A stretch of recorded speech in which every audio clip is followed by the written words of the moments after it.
2 weeks before my son's wedding, the phone rang with his name glowing on the screen.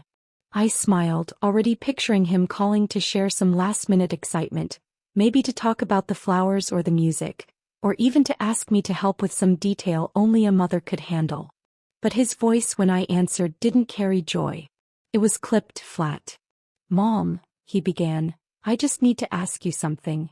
Please, don't embarrass me at the wedding." The words landed like a stone in my chest. Before we start the story, if you love heartfelt, emotional stories about life, family, and second chances, make sure to subscribe to the channel. That way you won't miss the next one that might speak straight to your heart. I froze, waiting for him to laugh, to tell me it was some bizarre joke. But there was no laugh, only a pause that seemed to grow heavier by the second. I tried to swallow the sudden dryness in my throat. "What do you mean?" I asked, forcing my voice to stay light, but my heart was already starting to beat faster. He muttered something about appearances, and how the family will be watching closely. Then he mentioned that his fiancée's parents have certain expectations, and that he didn't want anything awkward to happen. Each phrase was like a little door closing in my face, shutting me out of something I thought I had every right to belong to. I wanted to protest, to tell him that I have never been one to make a scene, never been the type to demand the spotlight. But as he kept speaking, it was clear this wasn't about my behavior. It was about me. My presence. Who I was in his eyes, or maybe who I wasn't in theirs. I felt the sting in my chest sharpen, not just from the words but from the way he delivered them, as if he were speaking to an obligation rather than a mother. I pressed my lips together, willing myself not to sound wounded. I murmured, "Of course, Daniel," because I couldn't think of anything else to say that wouldn't give away how deeply the remark had cut me. But inside, the questions were already flooding in. What did he think I might do? Was my dress sense not good enough? Was my voice too loud? Or was I simply not polished enough for the table he was so eager to sit at? When we hung up, I sat there in the stillness of my kitchen, the hum of the refrigerator suddenly unbearably loud. My son, my only son, was about to marry the woman he claimed was his great love, and yet instead of sharing that joy with me, he was warning me as though I were some loose thread that might unravel his carefully woven image. The air felt thick, as if the walls themselves knew I'd just been quietly placed in a box labeled, "Handle with caution." I thought about all the weddings I'd attended in my life, how mothers beamed with pride, straightened boutonnieres, and slipped tissues into pockets for happy tears. How they were photographed, hugged, toasted. And here I was, being told in not so many words to fade into the background. It wasn't just a request, it was a preemptive erasure. That night, I lay awake long after the lights went out, staring at the ceiling, replaying his tone again and again. The more I turned it over in my mind, the more I realized that something inside me had shifted. This wasn't simply about a wedding. This was about the way he saw me, and the way I would now choose to see myself. I didn't know exactly how yet, but one thing had settled into my bones like a quiet, unshakable truth. I would not let this smallness define me. What he didn't know, what he couldn't possibly imagine, was that the woman he had just tried to shrink was standing on the edge of something much larger than his assumptions. I would honor his wish not to embarrass him, but not for the reasons he thought. And when the day came, I would keep a far bigger secret than he could ever suspect. A few days later, I saw his name in my inbox.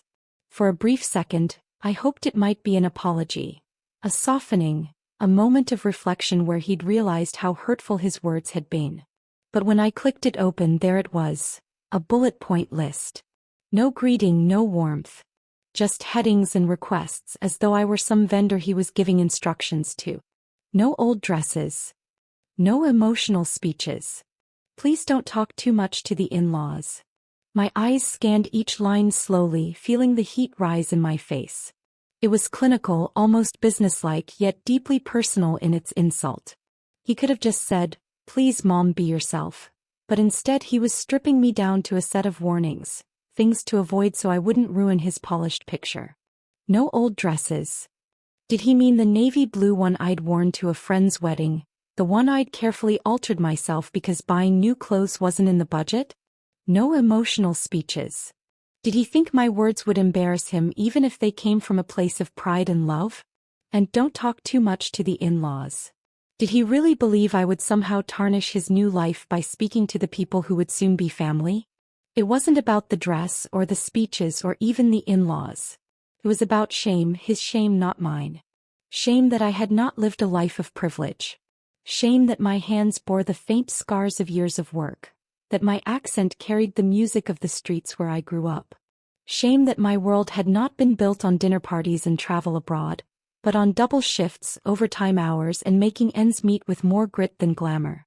As I sat at the kitchen table, that email staring back at me, my mind drifted to the years behind us. The winters I worked until my joints ached so he could have a warm jacket. The nights I came home too tired to cook for myself but still made sure he had a proper meal. The vacations we never took because every spare dollar went into his tuition fund. The gold necklace my mother had given me, sold without a second thought when the tuition bill came due. And the countless moments I told myself, one day he'll understand. One day he'll see what this cost me. But this wasn't understanding. This was a dismissal. I wasn't a mother in his eyes at that moment. I was a risk to be managed, a detail to be hidden. I read the email again, slower this time, feeling each word settle in me not as hurt alone but as clarity. This was not about protecting his wedding day from disruption. This was about erasing the woman who raised him from the story he wanted to tell about himself. I didn't cry. I didn't reply either, not right away. Instead, I closed my laptop and walked to the window, watching the streetlights blink on in the cold dusk. I thought of all the times I had defended him when others doubted him, all the times I had put my pride aside so he could have his. I realized that somewhere along the way I had assumed my place in his life was permanent. That no matter where he went or who he became, the history we shared would be a bond no one could undo. But bonds can be rewritten, I suppose, redesigned to suit the image someone wants to project. And as much as that email hurt, it did something else too. It woke something up in me. Not anger exactly, but a quiet, steady rage. The kind that doesn't flare and burn out, but instead smolders, warm and patient until the right moment comes. I didn't know yet how I would carry myself at that wedding. But I knew one thing for certain. I would not be erased. And he had no idea that the woman he wanted to keep small was already holding a truth far larger than any don't on his list could contain.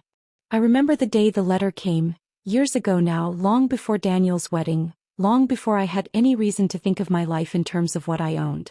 My brother, Michael, had been gone only a few weeks when his attorney called me in.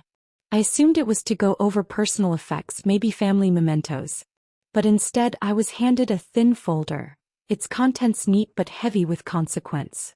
Michael had left me something far more substantial than I could have imagined, shares in the tech company he'd helped start in the late 90s. I didn't fully grasp the scope at the time. The paperwork looked foreign to me, full of valuations, percentages, and terms that sounded like another language. The lawyer explained that the shares were already worth a respectable sum, but he advised me not to sell. These things take time to mature, he said. If you can leave them untouched, they'll grow. And so I did what I've always done when given something precious. I kept it safe quietly without fanfare or boasting. I tucked the folder into a fireproof box and went back to living my life, which at the time meant keeping the lights on and making sure Daniel was moving toward a better future. Over the years, I would occasionally receive an update from the firm managing the shares. At first, I barely glanced at them. Numbers meant little when you were more concerned with the price of groceries than the price of stock. But slowly the figures began to climb. Then they soared. By the time I truly took notice, the modest stake my brother had left me had swelled into something staggering, $8 million. Strange holding that kind of wealth in your name and still living modestly. But I had no desire to announce it to the world. There was a peace in the privacy. Money, in my experience, changes people. Sometimes in subtle ways, sometimes all at once. I didn't want to test the nature of those around me by suddenly altering what they thought they knew about me. And so, I never told Daniel. I told no one. I lived as I always had, choosing thrift not because I had to, but because it felt right. I clipped coupons, cooked at home, and wore the same coat for 5 winters in a row. I still caught the bus downtown for errands. People assumed I lived simply because I had no other option. I let them. There was a kind of armor in being underestimated. But that email from Daniel, that sterile list of don'ts, shifted something deep inside me. Not in the way he might have feared, as if I'd suddenly seek revenge or try to upstage his big day. No, the shift was quieter, more profound. It was the realization that I didn't have to seek validation, didn't have to bend myself to fit his idea of what was acceptable. I already had everything I needed, not just financially but in knowing my own worth. As I sat there, his words replaying in my head, I thought about how small he must believe me to be. How fragile my pride must seem to him if he felt he could send a list like that without consequence. He had no idea that his mother was the silent custodian of a fortune, that her bank account told a story he could never have guessed. He didn't know that I had the power to walk into any room, his wedding included, knowing I was beholden to no one. That night, I took out the old folder from its hiding place. I laid the papers out on my kitchen table and read through them slowly, as though reacquainting myself with a version of me I'd been content to ignore. The numbers were crisp on the page, but what they represented was softer, richer. The security to choose my own life. And in that quiet moment, I understood something with absolute clarity. I didn't need to prove myself to Daniel or to anyone else. My worth was not a performance. It was already in my hands, written in black and white, signed years ago by a brother who had believed in me more than I realized at the time. He thought I might embarrass him at his wedding. The truth was, I didn't need to do a single thing to remind him of who I was. When the time was right, life itself would do the reminding. I walked into the boutique on a rainy Tuesday morning, the kind of day when the world feels quiet enough to hear your own thoughts. The little brass bell over the door timed as I stepped inside, and for a moment I hesitated. It had been years since I'd bought a dress for myself.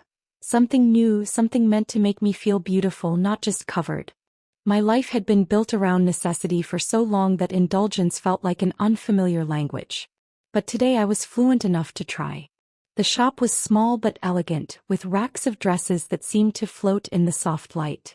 A woman in her 50s with kind eyes approached me, asking if I was looking for something special. I told her it was for my son's wedding, careful not to offer more detail than that. She smiled as if she understood everything without another word and began selecting dresses she thought might suit me. When I slipped into the first gown, a pale champagne color with a simple, graceful drape, I caught my reflection in the mirror and felt something stir. It wasn't vanity. It wasn't even pride in how I looked. It was the quiet recognition of a woman I had almost forgotten I could be. Strong. Composed. Entirely her own. The shopkeeper brought in more dresses, each one beautiful in its own way, but I kept returning to that first gown. It was understated, but there was a confidence in its simplicity. No sequins to scream for attention, no plunging neckline to demand the room's gaze. It didn't need to prove itself, and neither did I. This was not a dress for someone trying to be noticed. It was a dress for someone who already knew her place, and didn't need anyone's permission to stand in it. When I told the shopkeeper I'd take it, she beamed. "It suits you perfectly," she said, and I knew she was right. I handed her a thick envelope of cash, watching her eyes widen for just a moment before she tucked it away without comment. That was another quiet satisfaction. The ability to make choices without hesitation, without the internal arithmetic of what I could and couldn't afford. Before I left, I lingered a moment in front of the mirror, the dress still draped over my arm. I thought of Daniel's email, of his carefully itemized instructions for how I was to minimize myself on his big day. If you're feeling this story so far, go ahead and tap the like button. It really helps more people find these stories and join our little community here. And in that reflection, I realized I was going to do exactly as he asked. I would wear nothing old or frumpy. I would make no emotional speeches. I would not chatter to his in-laws or tell stories from his childhood. I would be the picture of discretion. But in doing so, I would show him more than any speech ever could. The dress wasn't a costume and it wasn't armor. Not entirely. It was a statement, even if no one but me could hear it. It said, "I can be everything you want me to be and still not be yours to define." On my way home, I called the hotel where the reception would be held and booked one of the finest suites they had available. I gave the name of a private holding company instead of my own. No one would connect the dots. My room would be waiting, my gown pressed and perfect, for the day when I would quietly step into the background, while standing firmly in my own power. Daniel had asked me not to embarrass him. And I wouldn't. But I couldn't help but think as I hung the dress in my closet, that there are many kinds of embarrassment. Some are loud and messy. Others are delivered in perfect silence. The morning of the wedding arrived soft and bright, sunlight spilling across my hotel suite in a way that almost felt like a blessing. I took my time getting ready, moving with the unhurried grace of someone who knows she has nothing to prove. The dress slipped over me like a whisper, its fabric cool against my skin. I pinned my hair into a neat chignon, dusted on a hint of powder and added pearl earrings. Simple, timeless. Looking in the mirror, I thought if I were meeting me for the first time today, I'd wonder who I was. The ceremony was held in a grand hall, the kind of place where voices echo softly and light filters through high windows like strands of silk. Guests filled the space with laughter and anticipation. I moved quietly among them, offering warm smiles, greeting those I recognized, exchanging brief pleasantries. I never lingered long enough for anyone to ask more than a polite question. I let my presence be felt but never fully entered the center of their attention. I chose a seat near the back where I could see everything but wouldn't be seen too much. From there, I watched my son stand at the altar, his back straight, his expression locked into that performative smile people wear for photographs. His bride was radiant, her gown a shimmering cloud of white, her joy genuine and unrestrained. I felt a swell of pride for them both, but it was a quiet pride, the kind that doesn't demand acknowledgement. The reception unfolded like a carefully choreographed play. Toasts were made, by his best man, by her father, by friends who told stories polished just enough to be charming.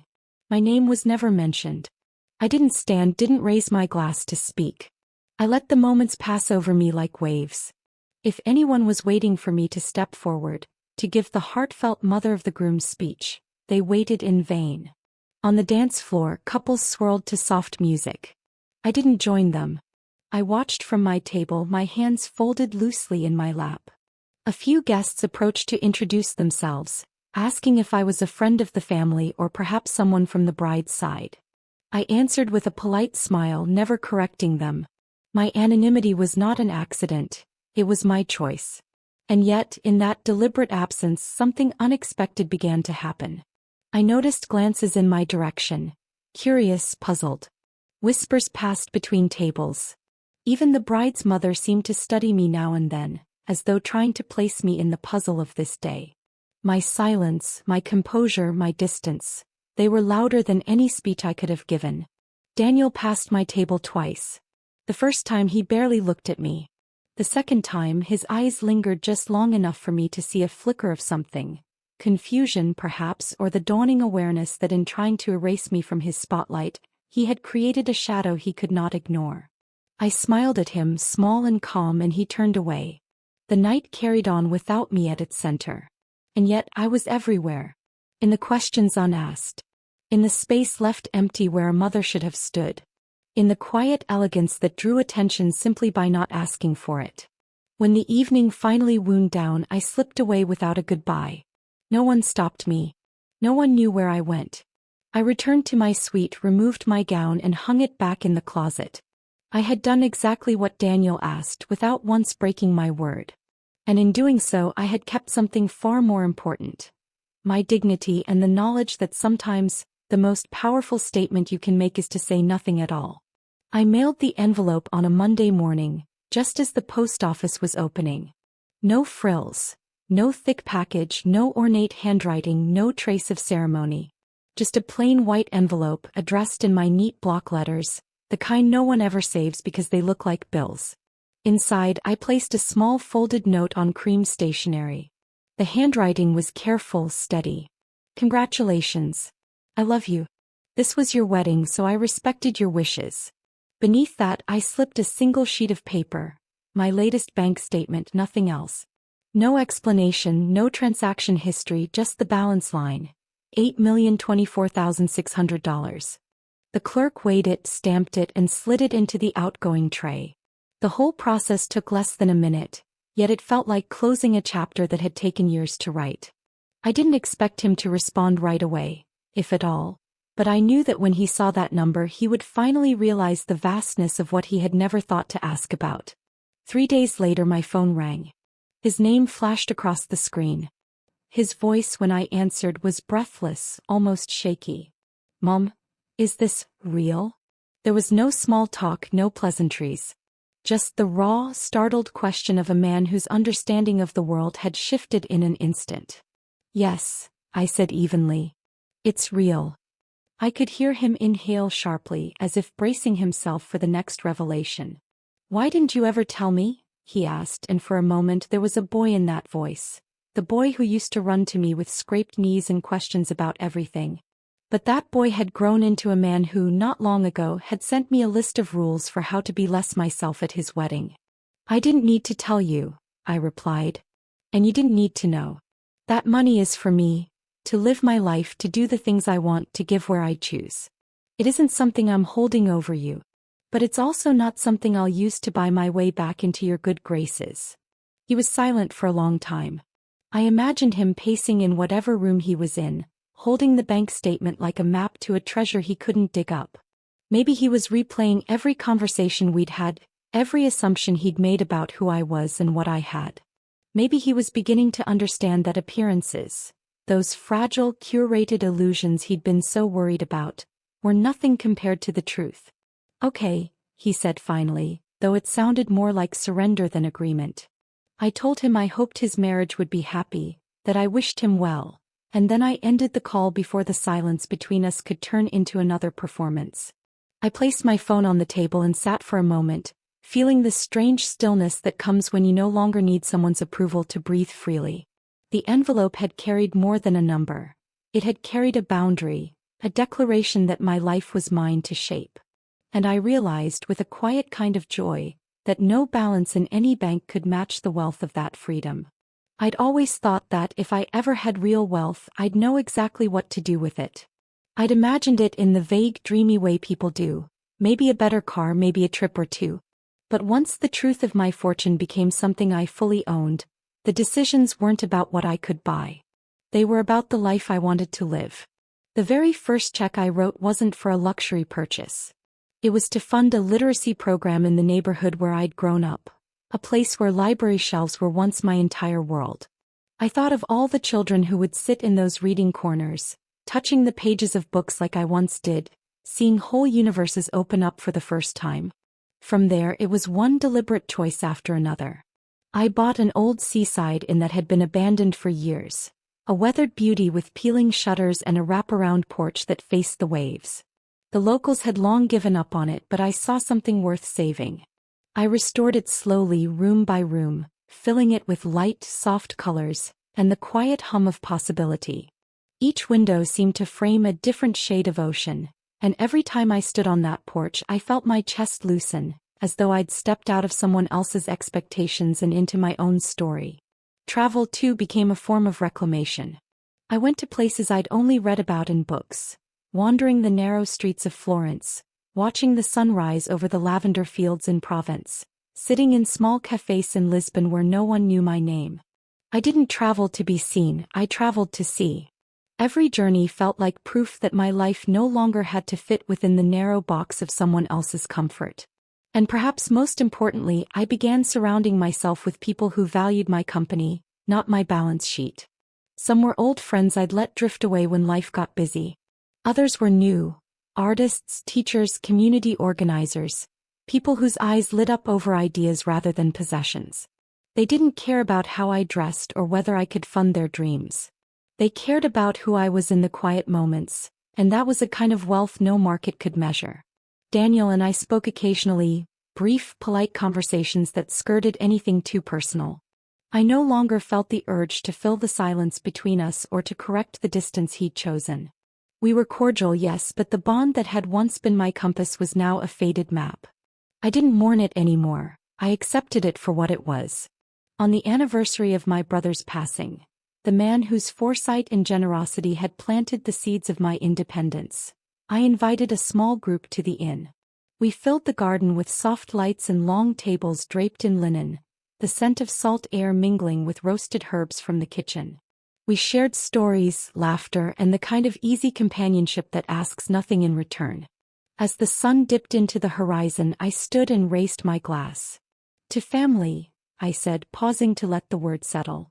Not always the kind you're born into. Sometimes it's the kind you build. Glasses lifted around me, and in that moment I felt the truth of it down to my bones. I hadn't embarrassed my son. I had simply outgrown the role he'd assigned me. The waves whispered against the shore, the garden glowed under a canopy of stars, and I knew I had chosen a life that fit me, rich not in appearance but in freedom. And that, above all else, was worth more than the 8 million ever could be. Now it's your turn. Share your thoughts in the comments below. What's one lesson from this story you'll carry with you? I read every single one, and your stories matter here.